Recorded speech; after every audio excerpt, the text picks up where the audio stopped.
everyone, welcome or welcome back. All I have to say today is buckle up because I somehow read 31 books in 31 days in the month of July. So we're gonna try to go through this as fast as we can. As always, stats at the beginning. I read 31 books, which amounted to 12,326 pages. All of them were physical this month. I did want to try to squeeze in a Kindle read, it just didn't happen. And my average rating was 3.95.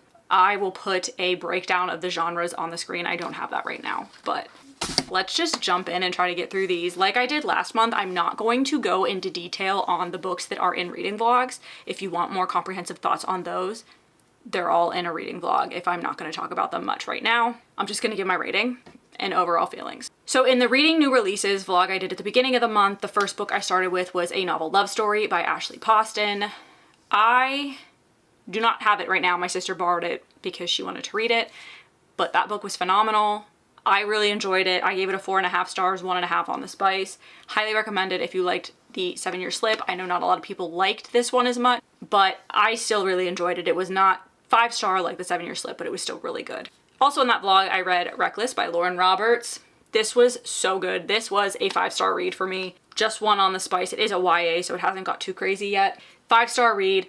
Even better than the first one. The bantering, the flirting, the chemistry in this book was off the charts. Then I also read Love Unwritten by Lauren Asher in that vlog. Not as good as the first book in the series for me, which was Love Redesigned. I think I gave that like a 4.5, but this was close. I gave it a 4.25. The story just didn't move as quick and I just didn't like the couple as much as the first one. Still really liked it though. Very excited for the third book in the series that comes out next year. So like I said, 4.25 and then 2 on the spice. And then the final book in that vlog was Leather and Lark by Bryn Weaver. Again, didn't love this as much as I liked Butcher and Blackbird, and I really think the third book is going to be my favorite, and I'm hoping it doesn't let me down. But still, really enjoyable, funny, serial killer-esque romance, comedy. I don't know. It was a good time. So 3.75, 2 on the spice. Then I read The Counselors by Jessica Goodman. I do not think this was in a vlog, but this was just like a YA thriller about this summer camp where this kid is found dead and he's part of like the town, and most of the people that attend this summer camp are actually like outsiders and like come from richer families. Our main character in this book is only at this camp because her parents work there, so that's why they can afford it. So she is a townie. So she actually knows the person that gets killed, and the whole point is trying to find out who the killer was because originally it's ruled an accident and she knows that's not true. So it's like her trying to uncover what actually happened. I gave this a 3.5 on spice. Then in my 24-hour readathon, I read Checkmate by Ali Hazelwood. I really enjoyed this. I know that's not everybody's opinion on this book. I really enjoyed it. It was a 4.25 for me and just 1 on spice. It was a cute YA romance. I really fell for these characters, so it's my opinion. Then I read Once Persuaded, Twice Shy, also in that vlog by Melody Edwards. And this is a Persuasion retelling. I've never read Persuasion, so I didn't really know what to expect. And this book like ripped me apart in not always the best way, but this story was just like, it was captivating. It was heartbreaking. I enjoyed it so much. I loved these characters. I felt for these characters. The story was so well written. This was my first Melody Edwards book. Very much enjoyed it. And I will be reading her other one. I do own it. I cannot remember what it's called, but they're all like retellings, reimaginings. So I think that one's Jane and Edward. This was a 3.75 and 1.5 on spice. Then I read The Majesties by Tiffany Sao, and that was also in the 24-hour reading vlog. If you've watched that vlog, I didn't really enjoy this. This is kind of where I started to slump, and I did fall asleep reading this book, but it was a thriller that they kind of told you exactly what was going to happen in the first chapter, and then the rest of it was just uncovering why the person did what they did. And it was very obvious why they did what they did after about the first 50 pages. So it was hard to get through. Not my favorite. I gave this 2.5 stars and 0 on spice. Also in that reading vlog, Friendly Fire by Morgan James. This was just like a cute small town romance, friends to lovers. This came in my romance reveal box because I don't buy books that look like this. But I still really enjoyed this for what it was. And it wasn't as spicy as you'd think it would be for what it looks like. The story was really cute. Again, friends to lovers, new girl in town met this firefighter and he immediately was attracted to her, wanted to ask her out, did. She turned him down, they became best friends, and their romance just kind of flew from there. There is an underlying crime story in this that did not get answered in this book, and I don't know that I'm going to continue that, but it was still a good story. 3 stars and 2 spice. Also in that vlog, The Island by Natasha Preston. This book was so good until the last line. And again, I don't say what the last line is in any of the vlogs. You'll have to read the book, but it was so frustrating. And the story was good though. It was pretty fast paced. I got through this book very quickly. It was a YA thriller mystery kind of thing about influencers that go onto this island, and then the first night they realize they're stuck there with a murderer. So it's trying to survive that and also figure out who the murderer is. I did give this 3.5 stars and 0 spice. And the last book in that vlog was My Darling Bride by Isla Madden Mills. I did not finish this book in the 24 hours, but I still rated it and talked about it in that vlog. This is about a NFL player who gets into a arranged marriage, forced marriage, with this girl that stole his car that he met in like Vegas. And they are more connected than they realize because they both actually live in New York. And he forces her hand in marriage to help him with something because she stole his car. And he's basically like, hey, if you marry me so that I can do this, then I won't press charges and make you pay for my ridiculously expensive car that you are responsible for being broken. This was cute. I wasn't expecting to like it as much as I did. There was like a bookstore. She was a bookstore owner and everything, so that kind of helped. That made it more appealing. 3.5 stars, 2 spice. Next vlog was my continuing series vlog for this month, and the first book I read was Defy Me by Tahar Mafi. This is the 5th book in the Shatter Me series, and not too much happens in this book. It's kind of just a big setup for the final book. Kind of understanding what's going on in the world, and you get a lot of like Juliet's background in this that you don't know until now. That's really just a setup for the final book, which I also read, which I'll talk about later. And now I understand why this book was as slow as it was. I still gave this 4 stars and half spice. For the most part, this series has just been a 4-star series for me. It hasn't been like earth-shattering, but it's been exciting shattering. But it's been fun. It's been a good time. It's really quick reads. I read these books in like 3 hours or less, so can't complain about that. Then I read the second Magnolia Parks book, but the third book in the Magnolia Parks universe, Magnolia Parks: The Long Way Home. How many times can I say Magnolia Parks? This made me like the couple, BJ and Magnolia, more than the first book. I really did not want to continue after I read the first Magnolia Parks book because I did not like the couple, and more so did not like Magnolia. I do not like Magnolia as a character. I still don't really like her. This book didn't make me hate her as much, but I'm definitely a Daisy Hates girl, and I'm so excited for the next book because it is a Daisy Hates book. But I did feel for the couple a little bit more in this. There was a character in this book that just drove me absolutely up a wall though, and I wish they weren't in the book as much as they were, but I did enjoy that. It was a very emotional read. Definitely think I rated it higher than the first one. But I gave this 4.25 stars and 1.5 on spice. And I'm actually very excited for the third Magnolia Parks book because I've heard that's like phenomenal. But I know that there's a lot of people that stand for that series, and I'm not as high up on that as most people. Next in that vlog was The Prisoner's Throne by Holly Black. This finished out the Stolen Heir duology, which is after the Cruel Prince trilogy in the Elfhame world. This was not as good as the first one. This followed Oak and Ren again, but it was from more of Oak's point of view, whereas the first book's more from Ren's point of view. Not a lot happened in this book. It wasn't very like action-packed and exciting. It was more of like a romance emotional read. So that's probably why I didn't like it as much, but I still enjoyed it. I liked these 2 books more than I liked the Cruel Prince trilogy. Do you have to read the Cruel Prince trilogy to read these? No. They stand alone as them. Like, you miss a little bit of the background, but everything's explained, I think, that you need to know. This was a 3.75 on spice. Also in that vlog, I continued the Off-Campus series with The Mistake by Elle Kennedy. This is the second book in the Off-Campus series, and this follows Logan and Grace. And this was an interesting read for me because the trope was not one I've ever really read that I can think of. It wasn't like a friends to lovers, like enemies to lovers, anything like that.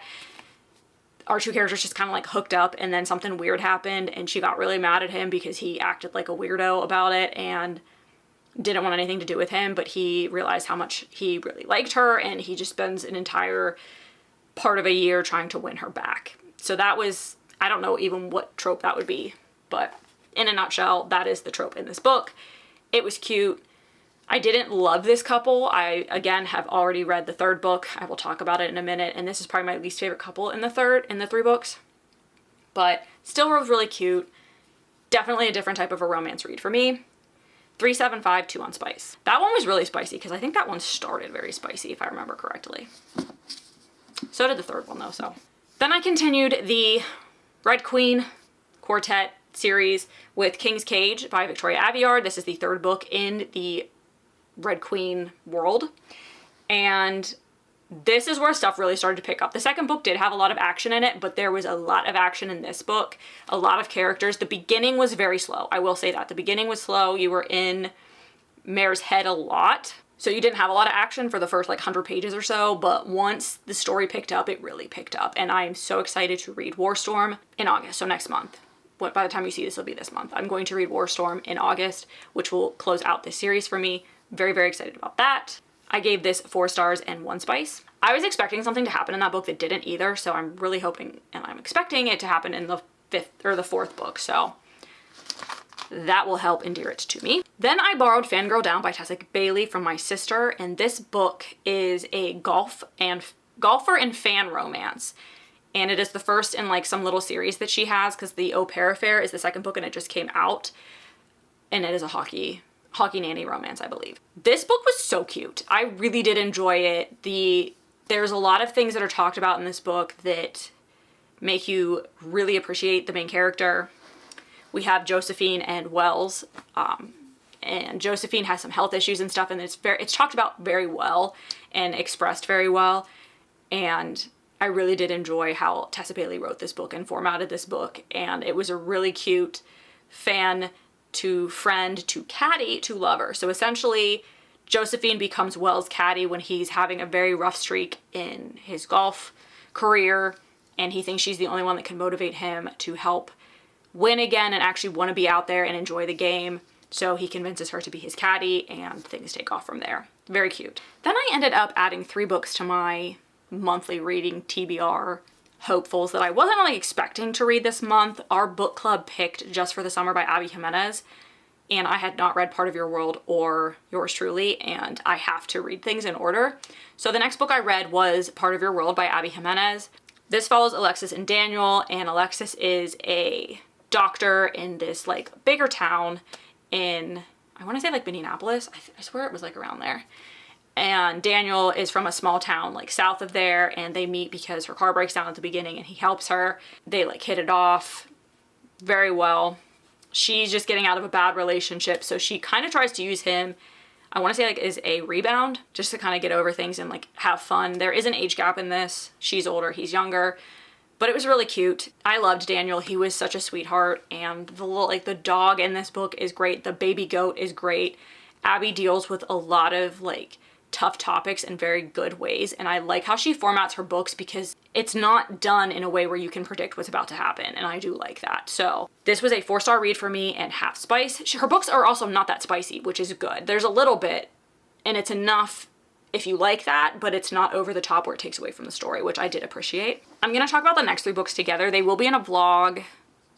I think it'll come out right before this, so you will see my thoughts on that. I did a spoiler-free / spoiler vlog for this series, and that was the Infernal Devices by Cassandra Clare. So Clockwork Angel, Clockwork Prince, and Clockwork Princess. This series started off very similar to how The Mortal Instruments started off, if you really want to compare the storylines. And I do talk about that in the vlog if you want more thoughts on that. But I did overall really enjoy this. I liked the characters. I loved Tessa. I loved Will. Was not the biggest fan of Jem. Gonna be completely honest. And if you've read this series, I'm sorry if that hurts your feelings, but I do talk a little bit about that in the vlog, but I do think he played the victim card a lot. And he had the right to, but at the same time, I just didn't like how he was portrayed and how his relationship with Will and Tessa went. So, overall thoughts, I did enjoy this. I loved that we had similar characters. You do have some immortal characters in the Mortal Instruments in the Shadowhunters world, and they've been popping up in all of the series so far and all of the parts of this universe, and I do like that because I think it makes the whole thing very cohesive. Clockwork Angel was 4 stars and half spice. Clockwork Prince was 4.25 and 5 spice. And Clockwork Princess was 4.5 with 1 spice. Continuing the Abby Jimenez journey, I read Yours Truly. This book was difficult for me to get through, and not in the way that I think most people find it difficult to get through. I've heard a lot of people say that this book talks about depression and anxiety. I think more like social anxiety than anything, in a very good way, and it portrays it in a very like relatable and believable and realistic way. We follow Brianna and Jacob. Jacob is our character that has like social anxiety, and he is a doctor that comes to work at the hospital that Brianna works at. She is like, I don't know exactly what, she's like a head doctor in the ER, I believe, and he comes in to work there too, and they have like a really awkward but really adorable meet cute at the beginning. And because he has social anxiety, it's awkward. And if you know somebody with social anxiety, sometimes the first time you meet them, you don't really understand that they're not being mean, or like that's just how they react. They don't know what to say. So they have their little meet cute. You deal with her helping him through his social anxiety throughout the entire book, and I really liked, again, I did like how it was portrayed. I loved this couple. This book made me cry, and I will tell you why it made me cry.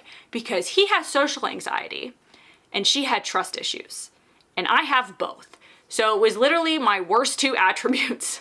And I'm not saying that in a bad way. Like, I am what I am. I deal with it as well as I can. I read because I have anxiety and trust issues. We just work through those. But those are probably my like hardest two attributes for me to deal with. And it was literally me as a couple.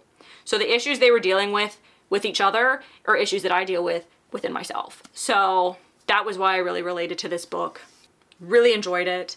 4.5 stars, 1 spice. Then I took a little break from the emotional reads and decided to pick up Salem Slot by Stephen King, because this was chosen for my TBR last month. Not a typical July read, but this is the second book he ever wrote, and it's a book that like cemented him as a horror novelist. And I didn't really know what to expect. They don't tell you too much on the back. I've never seen the movie. I have not liked any of the adaptations they've ever done of Stephen King's works. I've read the books first and then tried to watch the movies or the TV shows, whatever. The only one that has been slightly worth its salt was the It adaptation with Bill Skarsgård. That's the only one that I think kind of truly kept to the book. But anyway, different story. They don't tell you too much on the back, so I can't talk too much about exactly what happened in this book, but it was not what I was expecting. We'll just put it there. It took a weird turn, but in most of his books take a weird turn, but this took a turn and then another turn, and then we just fell off the cliff. So, I was not expecting the villains in this book to be what these villains were. If you've read this book, let me know if that took you by surprise too, because it really doesn't tell you what's gonna happen. And the whole beginning, I'm like, he's not gonna do that. He's not gonna do that. And he did. There were some scenes in this book that were also very gruesome.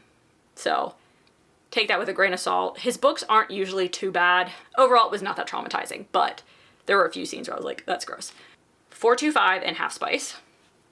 I do like that he puts a little bit of like relationships and stuff in there too. He's not just trying to like scare the crap out of you. He is building relationships amongst the characters so that you feel for them and you relate to them and you understand them. And in that book specifically, he introduced so many people at the beginning. I was like, where are we going with this? Why are we meeting like half the dang town? I don't understand what's happening. It all made sense in the end. Also, this is just how like blonde I was.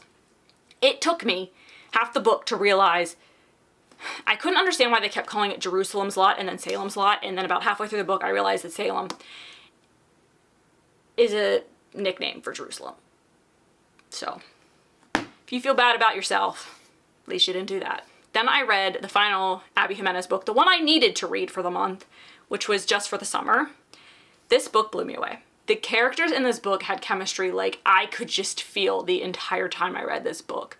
We have Emma and Justin, and again, funny, really adorable, meet cute situation just kind of like brought them together that is a little unrealistic, but that was just the beginning of the book. You're dealing with a lot of like Emma's trauma and her past and trying to deal with that, and also dealing with Justin and the things that are going on in his life that are driving his life and putting him into situations that he can't control. And she uses against him a little bit, but not really. But it puts him into situations that are going to affect his life greatly. And the things they worked through in this, and just like literally the chemistry is what made this book. And there were so many cute little things that happened. Her mother is a monster. And if you do not read Part of Your World and Yours Truly, this book will not hit as hard. So if you have not read Just for the Summer yet, and you're listening to the people that say, well, you don't really need to. You don't need to, but I highly recommend it because you will miss very important parts of the story if you don't. And that's all I'll say. I give this a 4.75. In my mind, it's basically a 5-star. I just couldn't fully give it that. And 1.5 on the spice. This was the spiciest out of all three of them. They got progressively slightly spicier, but I couldn't deny the characters that she wrote in this book and just like their relationship and how they did it. And I loved how she ended it. I think she ended it perfectly. And her best friend in this book, Emma's best friend, Maddie, literally is me. She is me. So really liked that I had a character that I could 100% relate to. All right, the books I actually have to talk about because I didn't vlog any of these. Two Wrongs Make a Right by Chloe Leese. This is like a reimagining.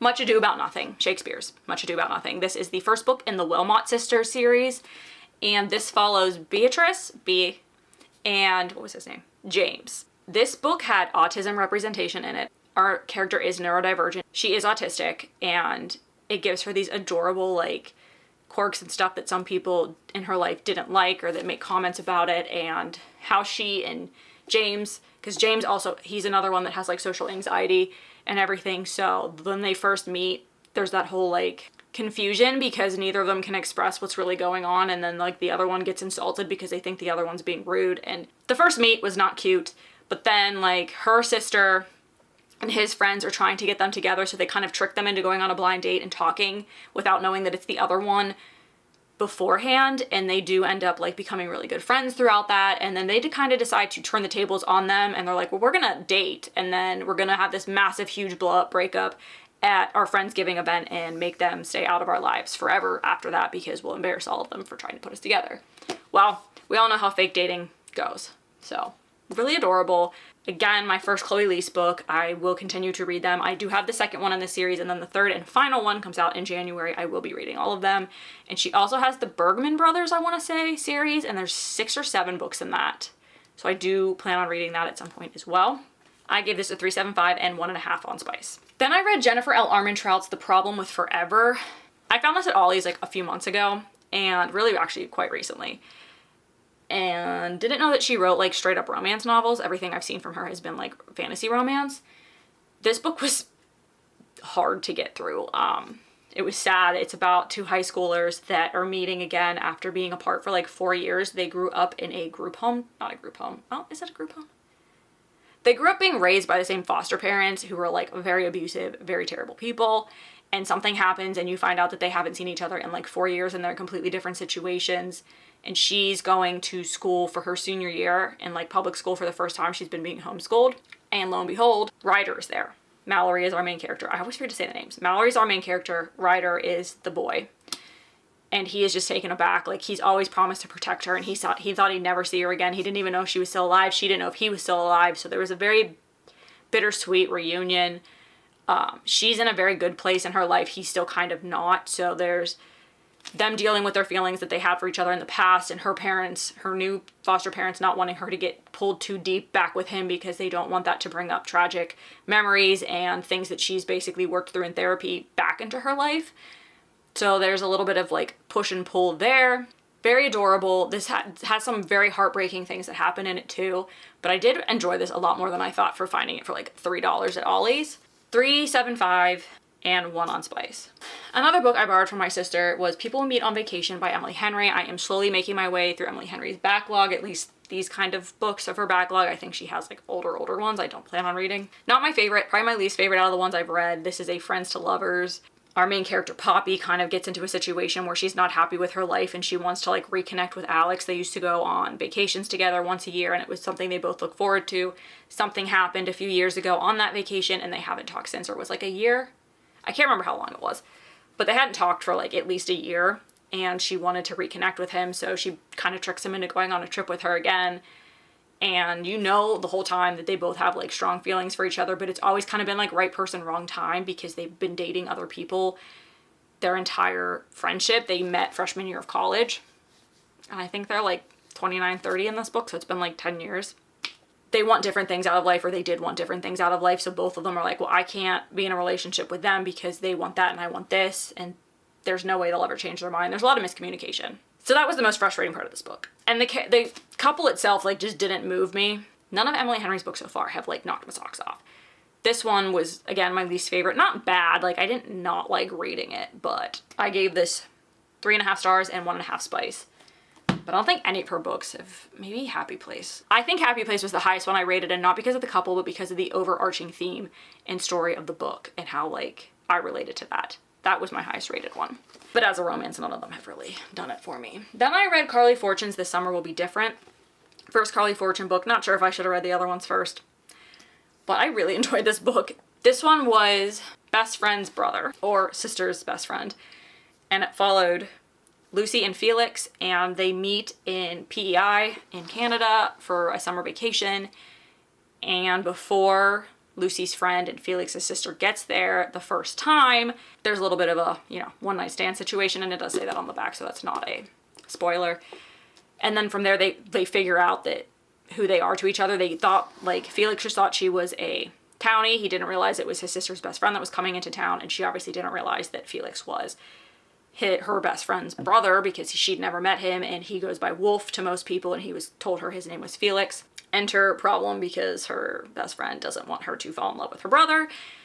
And I liked how this book was formatted because it went back like all of the years. Like it started with the first summer they met, and then it kind of went to present time and the situation that was going on there, because they're dealing with, I can't remember her name, Bridget.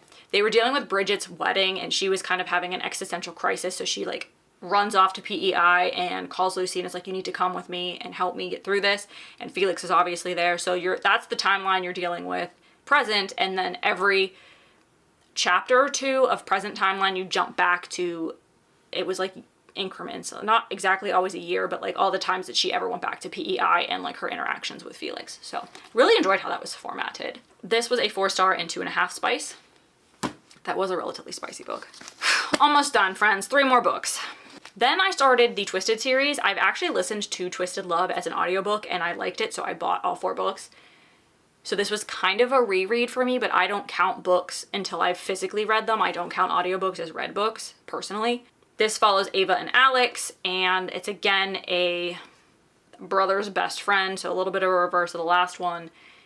And Ava's brother goes out of town he's like a medical student, and he goes out of town to like work in a third world country. Asks Alex to look after his sister while he's gone, because she just got out of a bad breakup, and he was afraid that this boyfriend was gonna ex-boyfriend was going to stalk her, and he just wanted someone to keep an eye on Ava. Ava had a very tragic childhood. She doesn't remember a lot of things from her past. And Alex is kind of like, I don't know what to call him. Mafia doesn't seem right, but he's dealing with like a little bit of the underbelly stuff of Washington, D.C. Not the greatest person, but there's a little bit of like a mob storyline, like kind of thing. I don't know exactly what to call it. And he's like, he's one of those like, I don't kiss, I don't face women when I'm having sex with them kind of guy. And of course, like Ava turns his world upside down, all of that. But then there's like things from her past and things from his past that cross and cause problems, and she's trying to figure out what she wants to do with her life, trying to deal with these phobias that she has for memories that she doesn't have, and all that kind of stuff. They're both just dealing with a lot of crap from the childhood, and it ends up, causing problems. Anyway, I liked this. I know this is like everyone's least favorite book out of the series, so the fact that I enjoyed it makes me think that I will like the rest of them, hopefully. But I did want to read this series before the end of the year, so I wanted to get started on it. Gave this 4 stars and 2.5 spice. I also read the 3rd book in Elle Kennedy's off-campus series, The Score, and this is Dean and Allie's story, and this was my favorite one. I know everybody loves The Deal. I loved The Deal. I rated it the same. They're both 4.5 stars. This was 2.5 spice, because it is a very spicy book. Dean is a player, so it starts off very spicy. But, like, the reformed player, like, he will do anything for her, like, obsessed with, like, girl obsessed. Oh, it was just, Dean's my man. I freaking love him. I want to reread this book. Like right now, I just read it and I want to reread it, and that never happens. So that's how much I liked it. They kind of, both are in well, Dean's a player, he doesn't like to date. Allie just got out of a very long-term relationship and she doesn't want to be with this guy anymore. So she kind of, it's like a rebound situation, friends with benefits kind of thing, that obviously we know how that ends in a romance book. So really enjoy this, love this series so far. 10 out of 10. I gave it a 4.5, but 10 out of 10 series for me. And then I finished the month off with Imagine Me by Tahara Mafi, and I also finished the Shatter Me series. This book starts off chaotic. There's a lot that happens while nothing's really happening. It's very difficult to explain. I think it was a good concluding book, but what bothered me was that like the buildup was literally like 400 pages, and then the like conclusion was here. This is the beginning of the book. This was the conclusion. This is the epilogue. we built up to this situation, like built up, all this action, all this chaos. Kind of confused because I don't understand how we got from some scenes to another, but we concluded it in about 10 pages. That's my only gripe with this book.